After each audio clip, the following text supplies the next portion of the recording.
আমি নৈকেটি থেকে বাজার থেকে আসার পথে আমার বাড়ির সামনে বসছে এই মানে রাব্বি, রুহুল, মেহেদি, তারপর মামুন, সুমন এরা আমাকে আতুর দিয়ে পিঠে আর কাপড় পশা দিয়ে অনেক পিঠে আমাকে নিয়ে যাইছিল তার বাসার দিকে।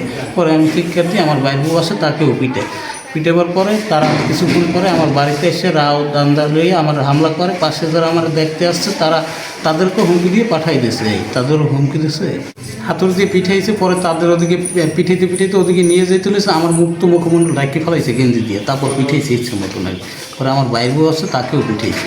মানুষজন অনেক লোকজন দেখতে আসে, পরে ওরা বাড়িতে হামলা করছে, পরে সবাই দরজা দিয়ে রাখছে। আর যারা আমাদের বাড়ির উঠোনে যারা নিয়েছিল তাদেরকেও খেদাই দিয়েছে। মানে আমাকে মারছে, মানে তারা হয়েছে আমি ভোট চাইছি জামাতের এইটা বললে তারা আমাকে মার শুরু করছে। তো তুই সেন্টারে, আমি তো বলছি আমি সেন্টারে ছিলাম, ঠিক আছে, তাই কয়েকটা না তুই ভোট চাইছো অনেক, আমি কি এই জামাতে ভোট চাওয়ার কারণে। আর তারা বিএনপি করে এই